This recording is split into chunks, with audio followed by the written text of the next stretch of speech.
James is a mixed traffic engine. He can pull both freight cars and coaches. He's proud of his smart red paint, and so is his driver.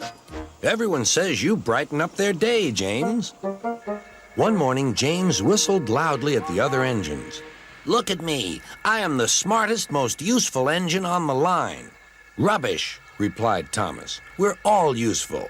Sir Topham Hatt says so, and he's head of the whole railway.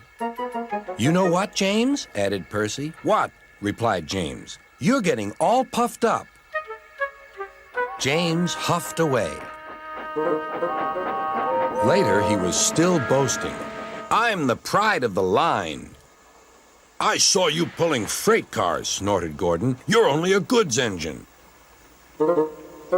I pull coaches, too. Not as much as I do. But Sir Topham Hatt has plans for me. James was only making this up, but Gordon believed him. What plans? Wait and see. Oh dear, he thought. Now what'll I do? Thomas was shunting shining new coaches. Good morning, James. Are those coaches for me? Asked James hopefully.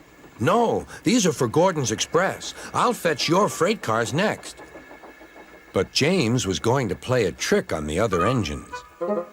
Actually, Thomas, I'm taking the coaches. Sir Topham Hatt asked me to tell you. What about the cars? Asked Thomas. Give them to Gordon. Come on, Thomas, said his driver. Orders are orders. So when James's driver returned, James was coupled to the coaches and he puffed away.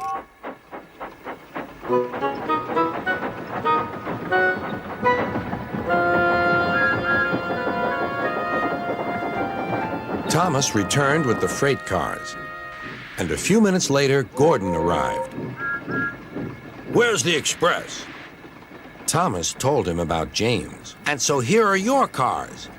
Gordon was very cross, and so was his driver. Wait till Sir Topham Hatt hears about this. Meanwhile, James was enjoying himself enormously. What a clever plan! What a clever plan! He chuffed. Then he saw Sir Topham Hatt. Some jokes are funny, but not this one, James. You have caused confusion. Yes, sir, said James. You will now stay in your shed until you are wanted.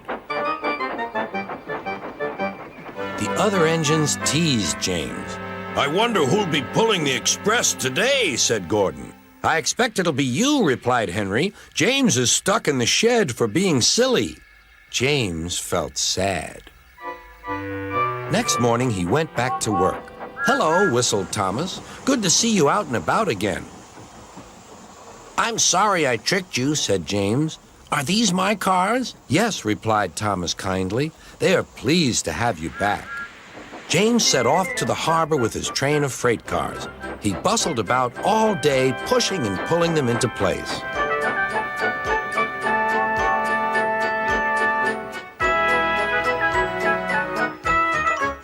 Time to go home now, James, said his driver at last. No cars or passengers, just we two. But his driver was wrong. Excuse me, called a man. I have a meeting with Sir Topham Hatt, and I mustn't be late. May I ride back with you? Of course, replied James's driver. Then he whispered to James, This gentleman is a railway inspector. James was most impressed.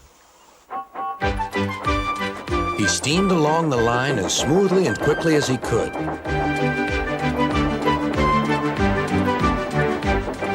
Sir Topham Hatt was waiting on the platform, and the railway inspector greeted him warmly.